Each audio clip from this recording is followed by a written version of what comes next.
You're looking at a work of art by artist Jean-Michel Basquiat entitled All Colored Cast Part 3. Jean-Michel Basquiat's All Colored Cast Part 3 depicts a vibrant and energetic scene featuring diverse figures in various poses. I'm sorry, but that is inaccurate. This is coming from a website that doesn't even know what the painting depicts.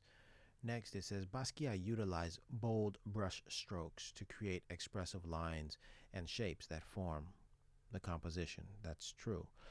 The artwork incorporates a rich palette of bright primary colors contrasted with darker tones. Okay. This painting is primarily executed using acrylic paints, which were commonly favored by Basquiat for their quick drying time and versatile application. All Colored Cast Part 3 explores themes of race, identity, and social inequality. It reflects Basquiat's signature style characterized by graffiti-like marks, textual elements, cultural references from African American history and popular culture. The dynamic composition invites viewers to question societal norms while celebrating diversity. Let's go back. It says it explores themes of race, identity, and social inequality. Specifically, this work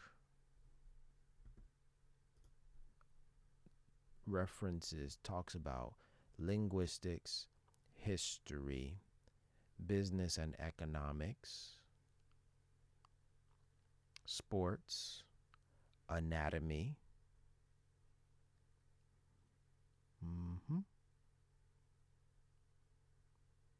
Yes. Even some, anthropology, cultural anthropology. Yep. That's what this work. What meets the eye is a study of these different fields that I've just mentioned. What meets the eye. Jean-Michel Basquiat was associated with the Neo-Expressionism movement during his career. His unique style encompassed raw emotion expressed through gestural mark making combined with symbolic imagery influenced by street art aesthetics. In this particular artwork, he employs an intense tone conveyed through bold colors juxtaposed against darker backgrounds, creating a visually striking piece charged with energy. Darker backgrounds? I don't think so. The background is yellow. It's bright. It's vibrant. The figure is dark. And the figure is atop the background. Okay. That's some information from a website that doesn't really, probably doesn't even care much about the artwork. This is coming from Archive, a website entitled Archive. All Color Cast Part 3, 1982 by Jean-Michel Basquiat. Acrylic crayon canvas. Dimensions 152.5 centimeters by 152.5 centimeters. Convert that to inches. That's 60 inches by 60 inches, which is 5 feet by 5 feet.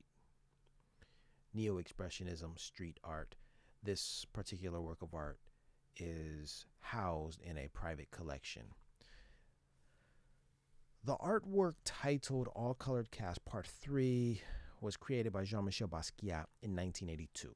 It is an exemplar of the Neo-Expressionism and street art movements and is executed using acrylic and crayon on canvas.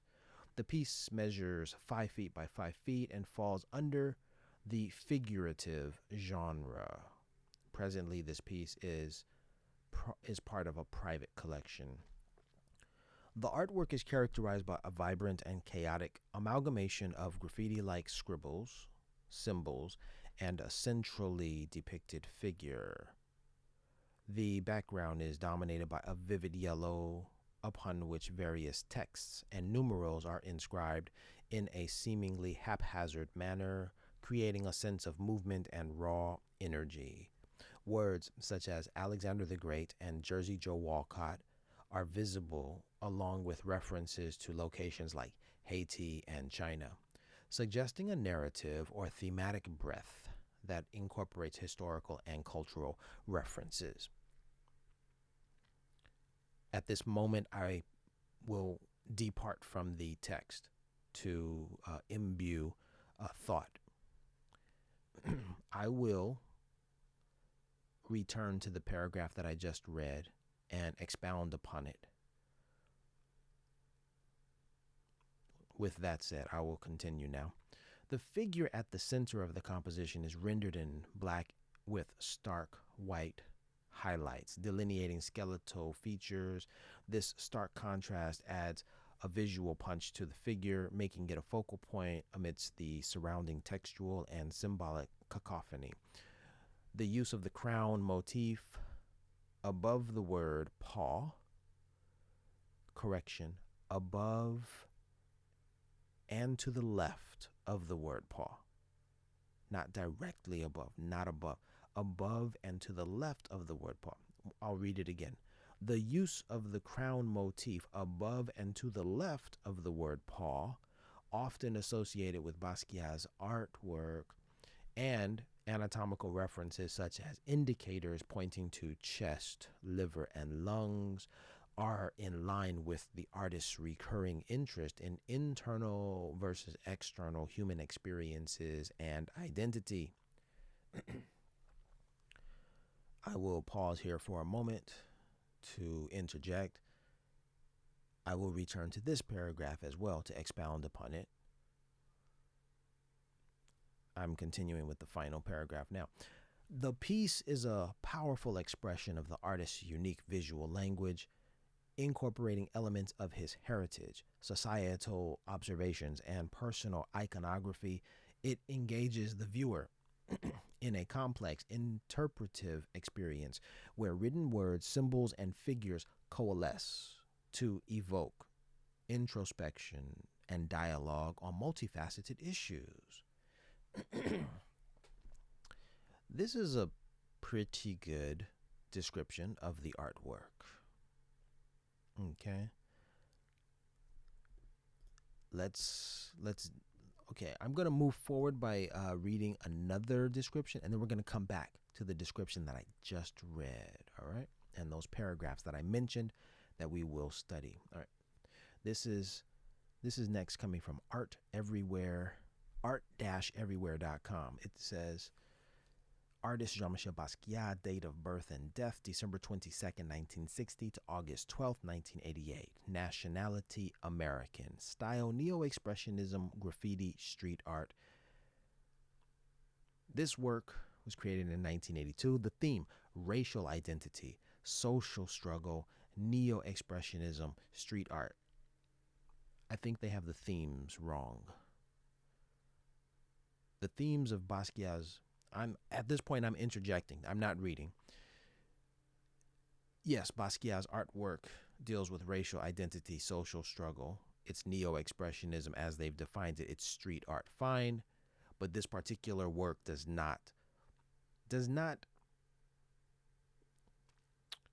explicitly, well, with regard to racial identity, the fact that the figure, the figure in the painting is black, okay, it addresses racial identity by coloring the figure in black. Okay. Social struggle, no.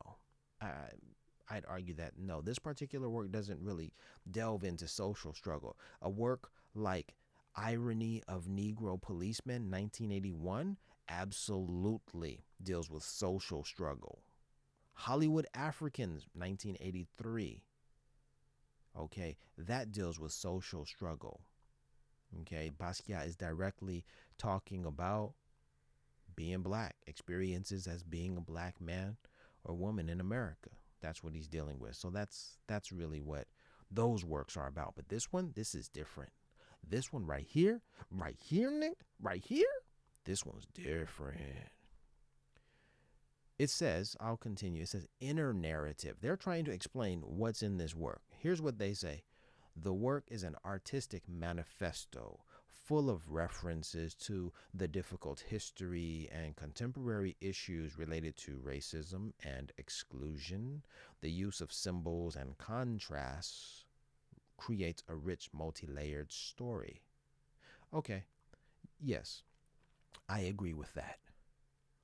The contemporary issues related to racism and exclusion, yes, but he's not focusing on racism per se. He's focusing on mm, specific fields, specific. He's really very specific, very direct in what he's saying, in what he's tackling, and he's not really talking about race. Okay, I'm pushing back on the race aspect. All right. The last part of this website, this page, it says the key to interpreting the work. When interpreting the painting, one should consider the socio-cultural context of America in the 1980s and Basquiat's specific methods of combining text and image. I will do my best. I will do my best to interpret the work. Now, I will do my best. I wholeheartedly believe in what they just said. You have to consider the socio-cultural context of America in the 80s and Basquiat's specific methods of combining text and image. Now, with that having been read, let's go back and let's look at and let's talk about the painting. All right? And let's talk about the things that these art descriptors, these descriptions have missed. All right? So we know this work is in a private collection, first and foremost. Why are we even talking about it? Well, I found this work. I found this work when watching a documentary entitled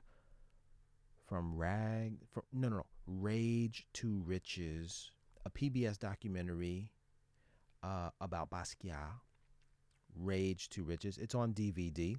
I purchased my DVD from Leimert Park in California, in Los Angeles, from the now, I think, online only, but I believe it's now defunct. I haven't done any business with Essoan Bookstore.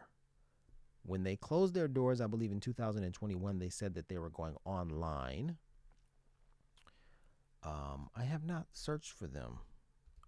I would imagine they are no longer. I don't want to be wrong. Essoan, are you still? Essoan writes its closing chapter. Yes. By 2022, Essoan Books was closed for sure. I do believe they're no longer. Let's see. They have a website. I'm going to the web. I clicked on the link. This is absolutely not Essoan Bookstore. I do believe they are now defunct. All right. Essoan is no longer a thing. Now, here, let's go back. Sorry for the distraction. I purchased my book. I purchased my DVD, Basquiat DVD from Essoan Books. I took it home. I put it in my library. A week passed. 2 weeks passed. I don't know. Some time passed. One evening, I was bored. I decided to reach for the DVD. I reached for it. I inserted it into my MacBook CD drive that is right in front of me as I'm recording this. And I began to watch the documentary. Several minutes into the documentary, this painting came across the screen, to which I became excited because if you look closely at the work of art, you will see in the lower left quadrant, you will see that Jean-Michel Basquiat, the artist, has written 1, 0, and 9. Search for it. 10 and 9. To find it, look, it's just below the year, or what appears to be a year. 2004, just below 2004, you will see 109. If you look closely enough, it's 109-235 parentheses SIC. Okay? You see 10 and 9. You are listening to the IC 109 or IC 109 podcast. You're at 109 right now. 109, that's the call number. That's the call number for my brand. Everything is 109. When I saw 109 on the painting, I became excited. I said, "Oh my gosh. Jean-Michel Basquiat, my favorite artist, wrote 109 in that painting. It is my favorite painting now. I must have a copy, a print, a reproduction. I must have it." I ordered it. I received it. Oh, I missed the most important detail. I said that night that I reached for the DVD and inserted it into my iMac CD DVD player and watched it. It was around 11 p.m. It was more around 11:07 p.m. when the number came across my screen, when 109 came across my screen. I stopped the DVD player. I jumped up. I grabbed my cell phone. I said, "Oh my gosh, I have to document this moment." So I snapped a photo. I fast forward, rewound to see 109 clearly on the screen. I snapped a photo, and as I prepared to type a message to post about having found the number 109 on my favorite artist artwork, I noticed that as I was uploading this picture that I just took from my iMac screen sitting atop my desk, I noticed the time at which I was posting this picture, and it was 11:09 p.m. I want you to think about that time, 11:09 p.m. In the time 11:09 p.m., you can see 1109, you can see 10 and 9. Even in the time when I found this number in this painting, the time included 109. The time right now is 10:18. 10:18. The time that I'm recording this podcast right now, it's 10:18. 10, 8 plus 1 is 9. But never mind that. Let's not focus on that. I love 10:9. You're at 109 right now. But the number 109 was in the time when I posted about this, 11:09 p.m. I found 109. So before, I have experienced these isolated incidences where I would see 109. It's happened all over the globe. I'm not going to get into all the details. If you follow me, if you know my channel, you know I've seen 109 in a myriad of ways in so many countries, in so many bizarre, befuddling, peculiar, mysterious, miraculous moments.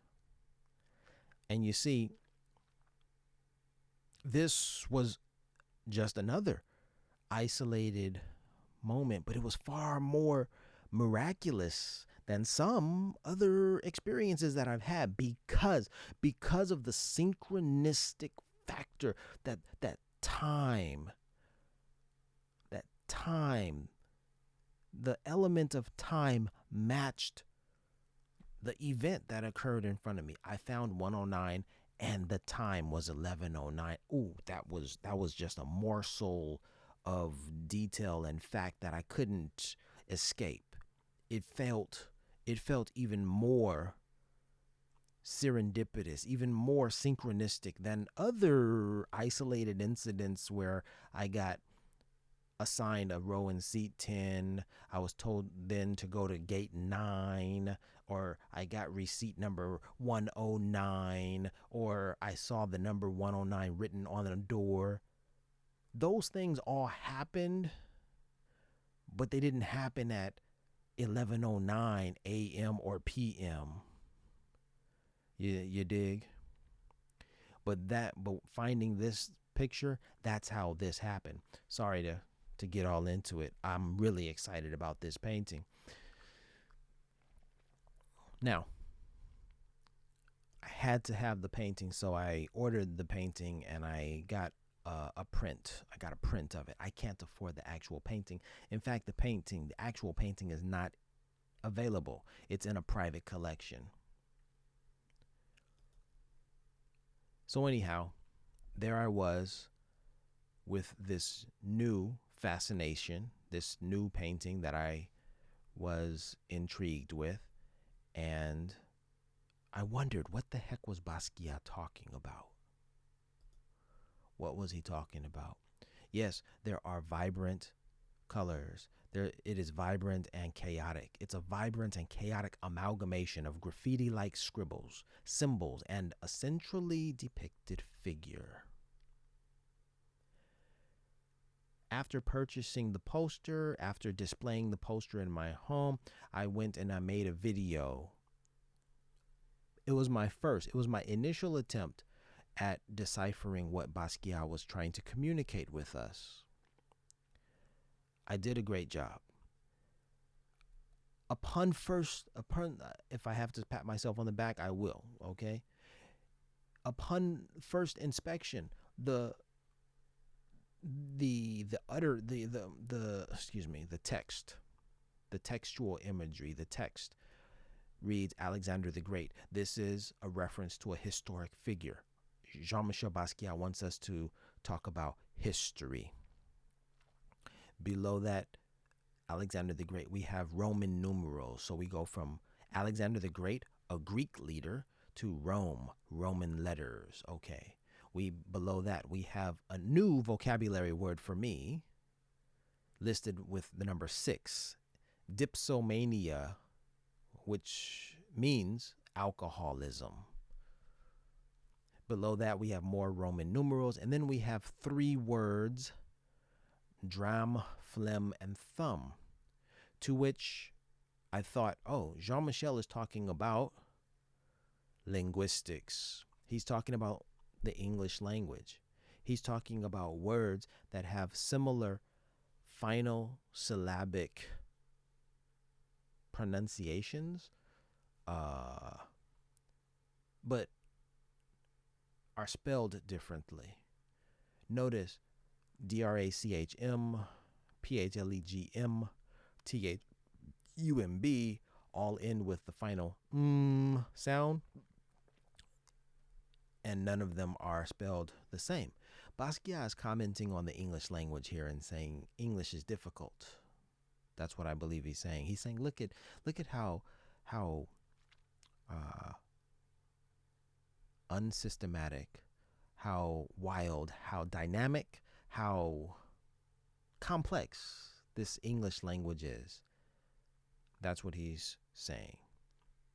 He might even be saying, to hell with the English language. Look at how wild, chaotic the language is. Okay? He offers us the word patois. Patois, which is also another commentary. This is the linguistic discussion that Basquiat has embroiled his art patron in. He's talking about linguistics. He's offering patois, a word with a bloody history. You see, there is the phrase, there is the concept that a language is only a dialect with an army. So this word patois, well, it is a word that is debased, or rather the position of a patois is debased, is subjugated in comparison to a language, a lingua franca, something like that.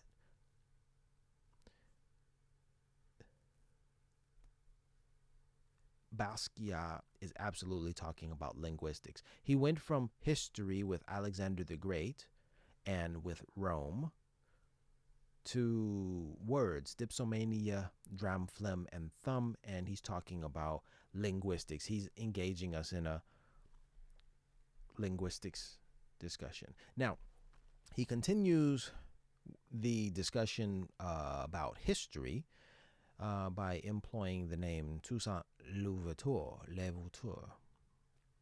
Haitian leader. I'm getting the sense that he is talking about, ah, I'm sorry, I have to recant my statement. My initial statement, I said that this was not racially charged. Oh, Basquiat is absolutely talking about race because with Toussaint Louverture and patois and this linguistic conversation that we're having with Basquiat, he's absolutely talking about French Creole. He's talking about Haiti. We have a mention of Haiti in the painting. To the right, we see that. That's clear. Linguistics and history, bloody histories are inextricably linked. Basquiat is forcing us to confront everything all at once. Let's move on because he doesn't stop there.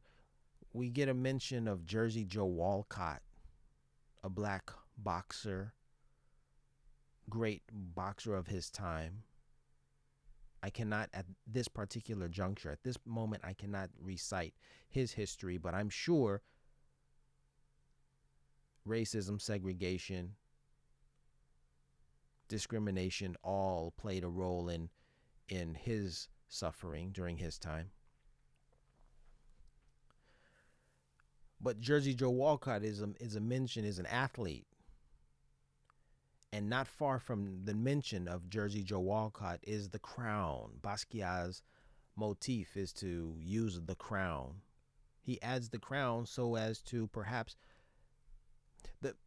before I say what I was just about to say, I'll say that Toussaint Louverture and Jersey Joe Walcott share equidistance from the crown. Perhaps he's giving the crown to Toussaint and to Jersey.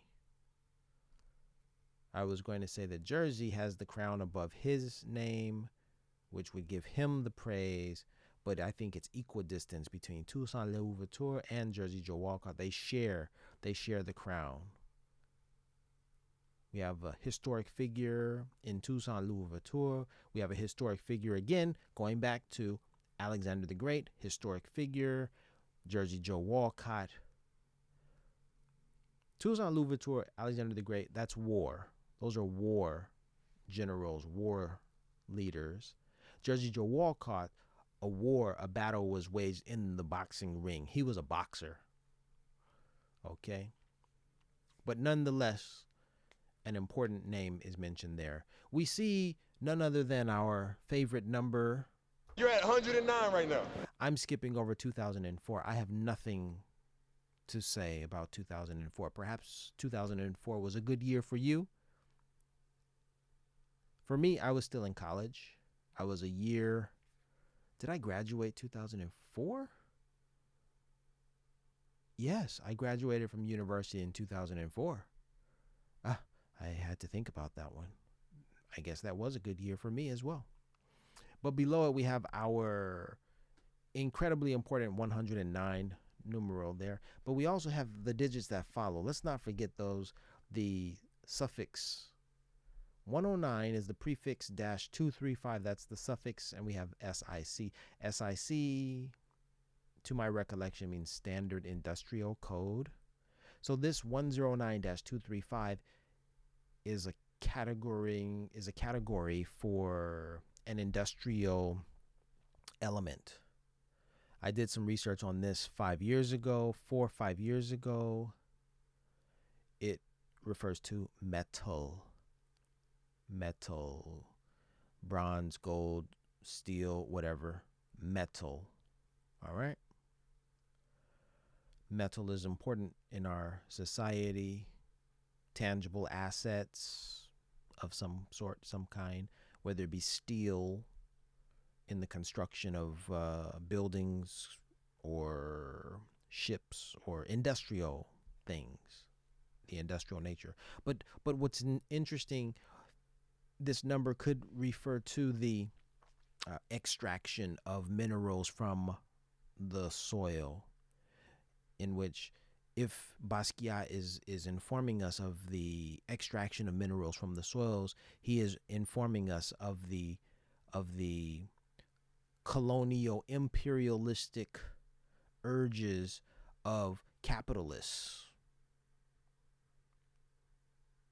And that discussion, that theme, that issue has its tentacles wrapped around race.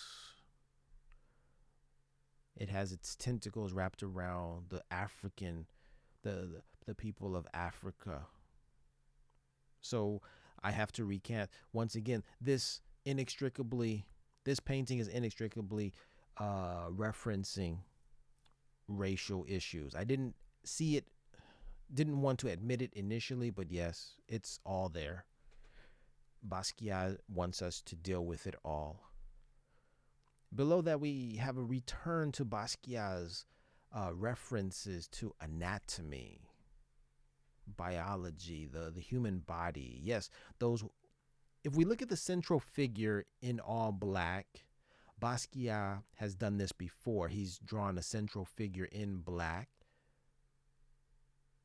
As I've read other descriptions, the descriptions have said that the central figure in other works drawn in black, well, that's Basquiat. That's him. And when I first analyzed this, I thought that's who Basquiat was drawing himself. That's fine. Those white lines, okay. Teeth, eyes, bones, okay. No problem. But we're dealing with anatomy at this point, the human body, which is a central theme in many of, if not all of, Basquiat's work.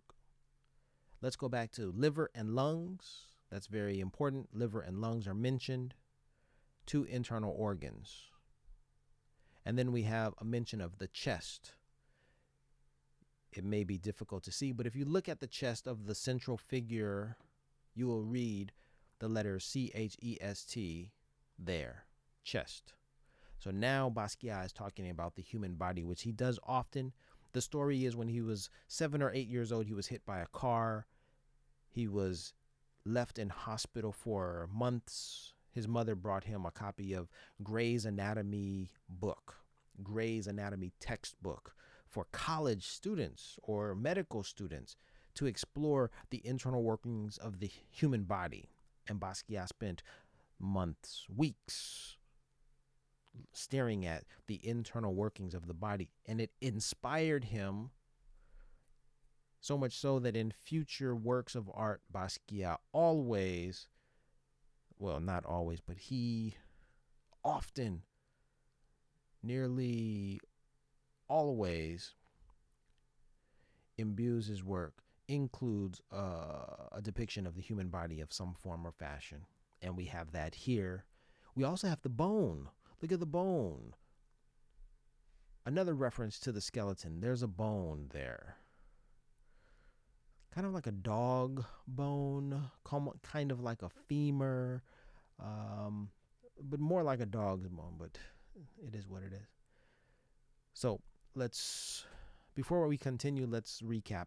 Basquiat's talking about history. He's talking about war heroes. He's talking about linguistics. He's talking about sports. He's talking about imperialism with the extraction of minerals, colonialism. All right. He's talking about anatomy. All right.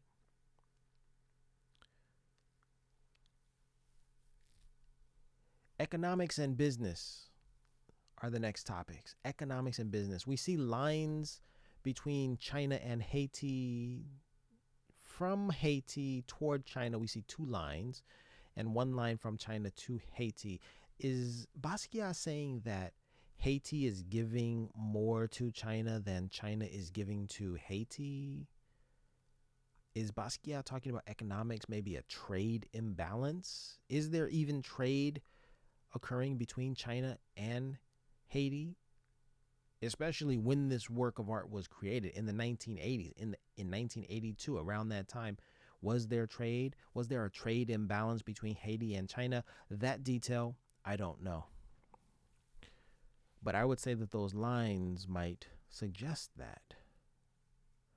Now, I will say Basquiat uses the lines, those arrows, excuse me, not lines, those are arrows.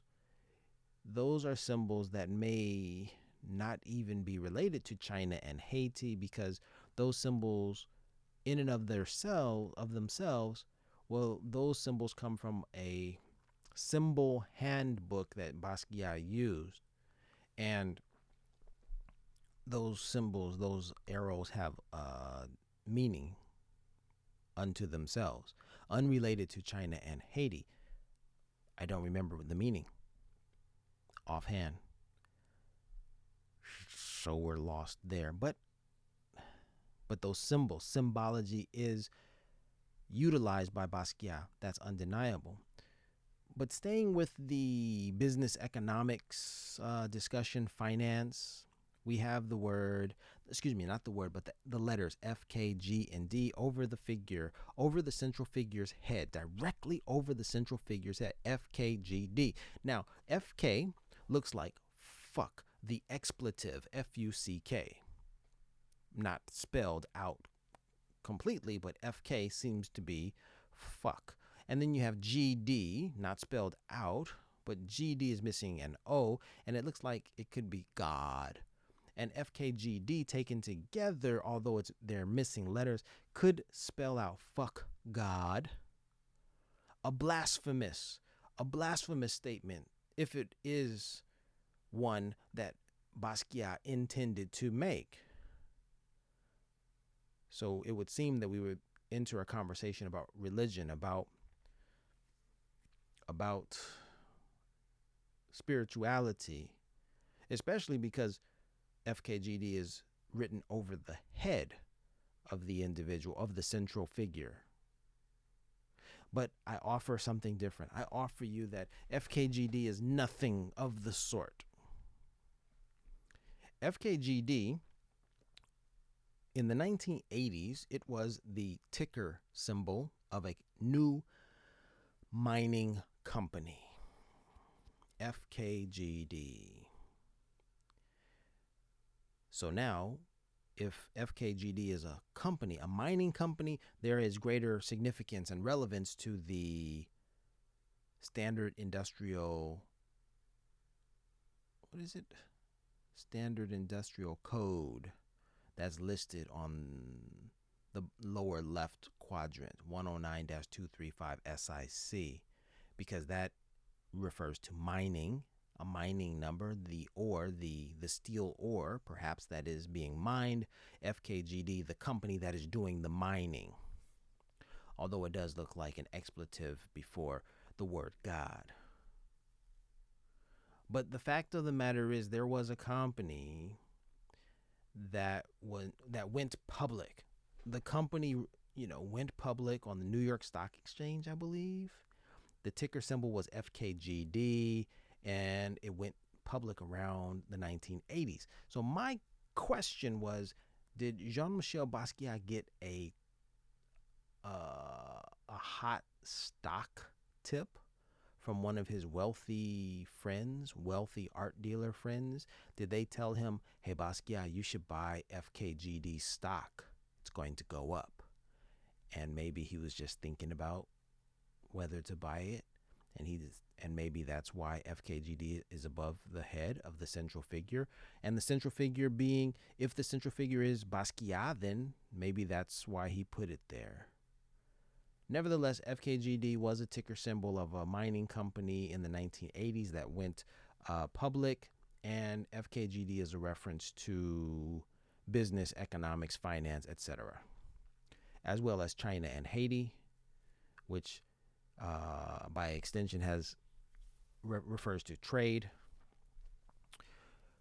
We have above the head, we have home and visitor. We have a score of 2-1. Sports reference again. My goodness, Basquiat is all over the place. We have anatomy, linguistics, history, sports, business, economics, anthropology. Anthropology. What anthropology? Where did I anthropology with regard to cultures? With regard to cultures, I believe that's what I wanted to mention. Anatomy. I believe I missed that. Anatomy and the skeletal system and what have you. Um, but back to this cultural anthropology. Something I found as of late, something recent I found. You see, at the Los Angeles County Museum of Art right now, and going until I think May, there's an exhibit about the Dharma, about Buddha, the realm of the Dharma. I think it's called. It's Buddha. It's about Buddhism. It's about Eastern philosophy and religion. I found something there. I found something on display there. I found many statues of Buddha at this exhibit at the Los Angeles County Museum of Art that is going on right now. But I also found something that is slightly unrelated to Buddha, but still related to Eastern philosophy, spirituality. It was a metallic, or maybe it was a gold, maybe bronze. It's a metal lightning bolt. A metal lightning bolt. A lightning bolt made of metal. That's what I found. Okay? And I bring that up because it holds great significance from the country where it was created. It was in Asia. It's an Asian country. I believe it was no, I can't even venture to guess where it was. But if you have the chance, if you hear this, if you've listened to this far and you're interested, go to the Los Angeles County Museum of Art and find the lightning bolt on display. The lightning bolt, the metal lightning bolt that is on display. Vajra. So I think it's in India. I remember Vajra, Vajra, is the word that describes the lightning bolt. It held great significance for a culture. And what is the coincidence but Jean-Michel Basquiat has drawn a lightning bolt. So those are the two connections, and it's a cultural connection. Vajra, the lightning bolt. Okay, let's go down to the bottom where we see paw, the word paw. Today of all days, I was in the classroom and I read a Garfield comic. A Garfield comic. The comic on the wall in the classroom where I was today, the comic read, "Keep your paws to yourself." Keep your paws to yourself. It's a warning. It's a rule, classroom rule. Keep your paws to yourself. By paws, what on earth does the poster mean? What could they be saying to students? Keep your paws to yourself. Well, because Garfield the comic is about a cat, paw in this case is literally Garfield's paw. But if Garfield isn't the subject to whom the poster is addressing, but rather a human being in the classroom, and if human beings do not have paws, then what is analogous to the paw for the human being? A cat has a paw.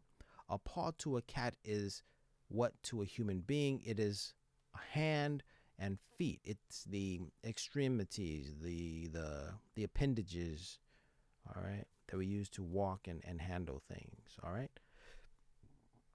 So rather than, so all we have to do is look at what Basquiat is saying, paw here, and we can just imagine that he's actually saying hand, but he's saying paw. Here's a tidbit. Here's something that you probably are never gonna know unless you really study Basquiat. He has a work of art called Monkey God.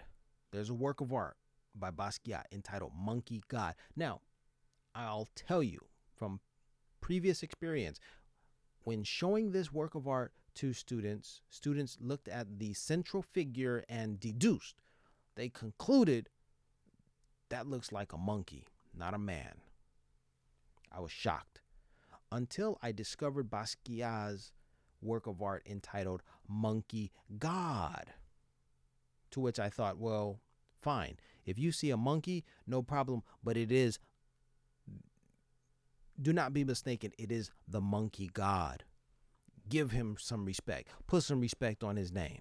If you see a monkey, fine, but it's monkey God, okay? Do monkeys have paws? They have hands. They have opposable thumbs, right? Feet that are different. Anywho, so all of these things are working here. After paw, there's an arrow to the right and what looks to be the EKG reading heart monitor. Beep, beep, beep. That's what it looks like. And that is a reference then to anatomy, back to physiology, not physics, but kinesiology, right? The body. Okay, so upon first inspection, upon first looking at this, you can see a lot is going on here. Basquiat's got us thinking, got us going here. He's talking about so much. Why did Basquiat choose the colors yellow and red and black? He chose black because he's a black man. Let's move on. The yellow and red, Robert Ferris Thompson. Ferris Thomas? No, Robert Ferris Thompson. I was right the first time. In his article, The Aesthetics of Cool, he mentions that yellow and red are very important colors. Yellow, red, and green. Actually, yellow, red, and green. He mentions in the work how the beads are worn with yellow and red. I forgot what he said, but there's the article, The Aesthetics of the Cool. Do I have it here in front of me? I have to pull it up. Let's see. The Aesthetic of Cool, An Aesthetic of the Cool, Robert Ferris Thompson. He writes about the colors, the lexicon of cool. Can I find it in a stability, purify, coolness, the colors? Where does he mention the colors? Come on, give me a second here. Just take a break. We'll take a break here as I search for it. I'm not going to leave you, and I certainly don't want you to leave me, but I want to find it. Cool, in other words, mastery, colors. Cool his heart. The colors. I read this and I came, coolness is more sophisticated, more variously expressed than Western notions of sang-froid, cooling off, self-control. Come on, give me. I do believe, I do believe I'm getting closer. I do believe I'm getting closer to my answer. I have found the PDF file and coolness, freshness, primary metaphorical extension, cola, cool, basic, under fire, cool, gola. I don't see the colors. Just relax, we're getting there. brilliance. The colors, cool heart, icy expressed, cool rebirth, green, I see a color, discretion, East African language reveals rather nuances, inevitable cool tongue, Yoruba, metaphor of the cool. This is not stony, something remarkable. I'm turning to the next page here. Soul, muscular force, human body in the cool. Where are the colors? Visual impact. It is important for Chief to dress as beautifully as possible in order to attest his fineness of position, inappropriate visual impact. Where is the color? Ghana departed from himself. Coolness, aesthetic. Ladies and gentlemen, I'm on to the second page and I have not found the passage that I came across when reading. No, the context of the cool. Please give me more. Tell me, where is it? The colors. Where be? I found it. I found it. Let's find. I do believe I have an applause. Ladies and gentlemen, I found it. It took some time. I do thank you for sticking with me. Now, it says here in an aesthetic of the cool by Robert Ferris Thompson. Let's see. Okay, he says the offending person therefore restored social equilibrium by ritual gifts of money and sacrifice, material amends, or the performance of entire ceremonies, behavioral amends. Diviners were crucial in such instances, for they were what might be phrased specialists in cool, whose own initiation had significantly combined prolonged staring at the sun with training in the lore of soothing herbs and cooling sacred water. The concern with herbs, green, and the disk of the sun, orange, immediately suggests a vivid sense of contrast in nature harnessed for a higher order.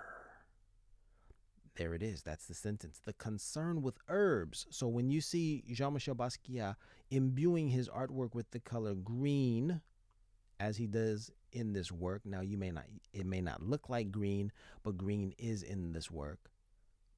Those are the herbs. And the disk of the sun, orange. The orange, that's the sun, immediately suggests a vivid sense of contrast in nature harnessed for a higher order. Jean-Michel is bringing out these bold colors to bring us to a higher plane. It says Yoruba diviners sometimes wear beads of alternating green and yellow color, symbolizing the mystic complementarity of heat and coolness, chaos and order in the world of divination. Boom, for real. So we have yellow and green. Green is absolutely in the painting. If you cannot see it, it's only because of the screen that you're looking at. The actual painting has green in it. Divination, chaos, and order. We absolutely have a chaotic canvas, but there is an underlying order that is clear to Basquiat. So I found the explanation of the colors that I was looking for on page 43 of An Aesthetic of the Cool, an article written by Robert Ferris Thompson. He wrote the article in 1973, in the autumn of 1973. Okay? Alrighty. So back to the work of art. I've told you now that Basquiat has engaged us, his art patron.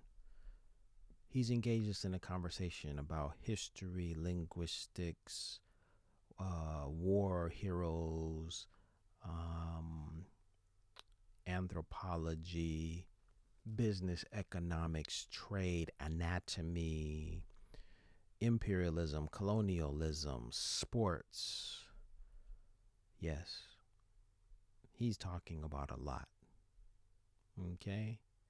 Greek history, Roman history, Haitian history, China's history.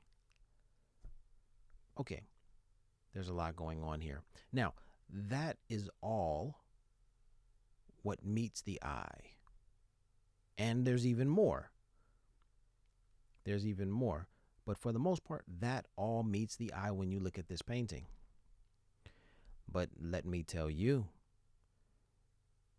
what you're looking at is a painting of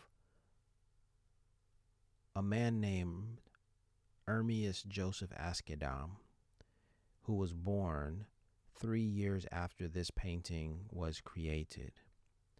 I know that to be true because perhaps about 30 years after this painting was created, a photograph was taken of Mr. Ermias Joseph Askedam that looks strikingly similar to the painting. I know you're like, I don't see a man. You don't, what are you talking about? I understand. But keep listening. So, 30 years after the painting was created, a photograph of Ermias was taken that looks like the painting. There are elements in the painting that match the picture. Also, these words that we just went over, that we just discussed, well, these words on the canvas, many of these words on the canvas directly, not indirectly, but directly relate to the life of Ermias Joseph Askedam. Boom, for real. When you see the picture of Ermias side by side, juxtaposed next to the painting by Basquiat, the words jump off of the screen. Not only the words, but the colors as well. Basquiat's choice of colors, the placement of words. If Basquiat were a baseball player, this painting would be Basquiat's. If he's a batter, he's batting a perfect game. Like one, the best batter? 1.000.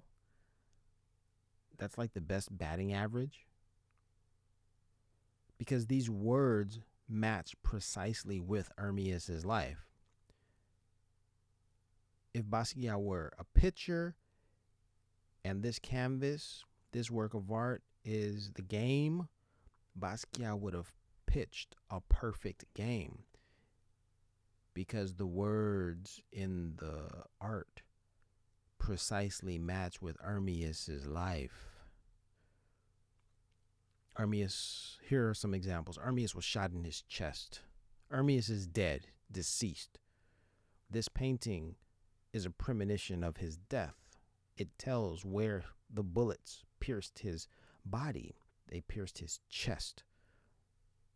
The word chest is on the painting. The bullets that pierced Ermias's chest punctured his liver and his lungs. Basquiat wrote liver and lungs on the painting. Ermias created a business in which he called the marathon. The very first marathon comes from Greece. The greatest leader of Greece was Alexander the Great. Basquiat wrote Alexander the Great on the canvas.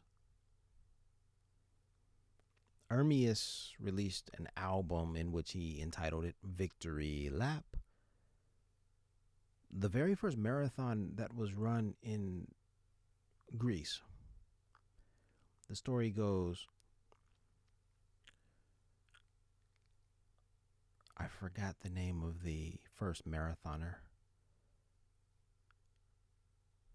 I'm right in front of the computer. I can look it up. One moment, please.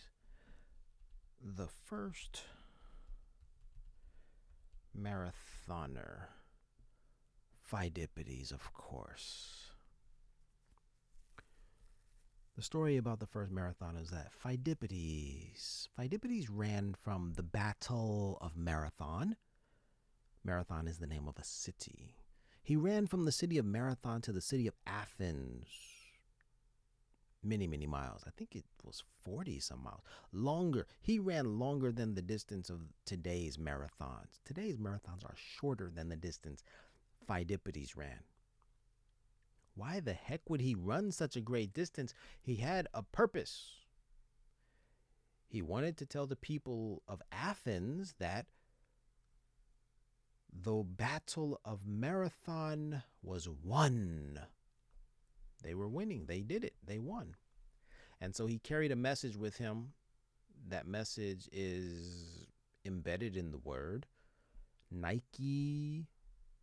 You know, you buy your Nike shoes. Well, Nike means victory. It's a Greek word, right? Nike is the goddess of victory, if I'm not mistaken. Sometimes I overstep my bounds because I'm like thinking a little bit much. Do some research. I'm not going to do the research now. We're just going to keep it pushing. But listen, Nike means victory.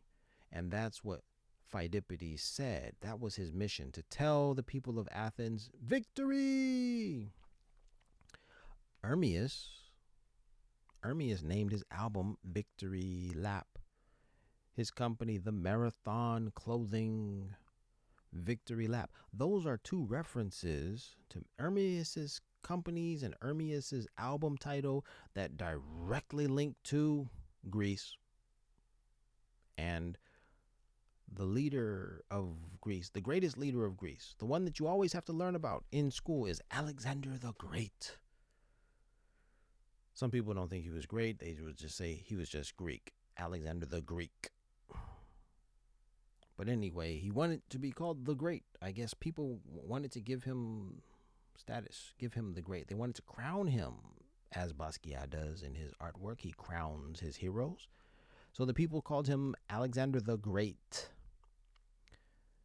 Basquiat, excuse me, not Basquiat, but Ermias called himself the Great, and I must say it was well deserved. He called himself the Great on his Twitter account. Now, Twitter is modern. That's modern, right? Today it's called X because Elon Musk, this crazy megalomaniac, megalomaniacal, multi-billionaire, inventor and whatever, fascist. Yeah, that guy. Why did I bring up Elon Musk? I forgot. But Ermias the Great. He called himself Nipsey Hussle the Great. There are other greats. Catherine the Great, Justinian the Great, of course, Alexander the Great. Okay? Those are connections directly to Ermias. So who then is this black figure, this central figure? It's Ermias. There's a picture of Ermias taken in Japan. Japan is a Asian country, and we have a word that relates to Asia, and it's China written on there. Basquiat pitched the perfect game with this work of art because he's talking specifically about Ermias.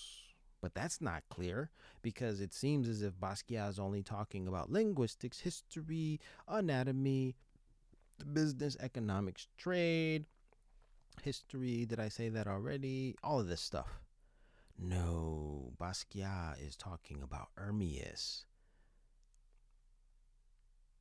This is a premonition of Ermias' life and his death. It's amazing. It's quite amazing. One thing that also is quite amazing is the fact that FKGD above the head is, like I said, GD looks like God. Well, Ermias Hermes, the name Hermes means God. It means God. It means God will rise. What a curious connection, and factual at that. Now, I must tell you that Hermes suffered during his lifetime. Had to become, he had to choose a side, and he chose the blue side. He chose to be a Crip, a group, a gang in Los Angeles known as the Rollin' 60s Crips, one of the largest murderous gangs of all street gangs in Los Angeles. And Ermias was a member of that gang. Their color is blue. And if there's any indication that the blue gang that he belonged to was on the front of his mind, or at the front of his mind, or on his mind, well, that would be exemplified by Jean Michel Basquiat coloring the forehead of the central figure in blue, which he did. Unbelievable, unmistakable, it's true. But there's more. You remember the paw? The paw, how the paw is a hand for the animal, but the hand is the paw of the human. Did you follow that? Paw, hand, okay? And we clearly see a hand in the painting. Well, what about handwriting? What about an autograph? What about a signature? Ladies and gentlemen, Ermias's signature is on the painting. Right where it says paw and the arrow is pointing to the right, that is Ermias's signature for mostly the letter N, because Ermias's stage name was Nipsey. That's his signature, y'all. Isn't that fascinating? Isn't that bizarre? So, in one sense, we are absolutely looking at Basquiat's attempt to talk about history, linguistics, anatomy, business, economics, trade, you name it. The stock market, sports, of all things, anatomy, did I mention that? Cultural anthropology, all of this. In one sense, that's what he's talking about, but in another sense, he's only talking about. No. Let's not say he's only talking about, but he's mainly talking about Ermias. Let's go back to these. Paragraphs. It says here. It took me a long time to get back to these paragraphs. The background is dominated by a vivid yellow upon which various texts and numerals are inscribed in a seemingly haphazard manner. Yes, perhaps drugs. Perhaps it was the drugs. But no, Basquiat was kid-like. He painted like a kid. He sought childlike inspiration and expression, creating a sense of movement and raw energy. Yes, words such as Alexander the Great, Jersey Joe Walcott are visible, along with references to locations like Haiti and China. Haiti is the country of origin of Jean-Michel Basquiat's father, but instead of this being a self-portrait of Jean-Michel Basquiat, it's a portrait of Ermias. Ermias's father was from Eritrea. Substitute Eritrea for Haiti. Just imagine that, okay? You don't have to imagine that. I created a work of art inspired by all color cast, and I changed some of the details to more closely align with Ermias's life. That's one of the changes I made. Suggesting a narrative or thematic breadth that incorporates historical and cultural references. Absolutely, historical and cultural references. Absolutely. The figure at the center of the composition is rendered in black with stark white highlights delineating skeletal features. By the way, the feature at the center of the composition is Ermias Joseph Askedam, aka Nipsey Hussle. The stark contrast adds a visual punch to the figure, making it a focal point amidst the surrounding textual and symbolic cacophony, all of which describe Armias's life, or most of it describes Armias's life. The use of the crown motif above the word paw, often associated with Basquiat's work, and anatomical references such as indicators pointing to chest, liver, and lungs are directly related to Armias's life and his death. We're done here. We're done. All Color Cast Part 3 is Nipsey Hussle. Any questions, class? If not,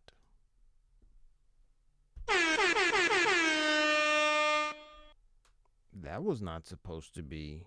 I was supposed to click this. You're at 109 right now. We're out.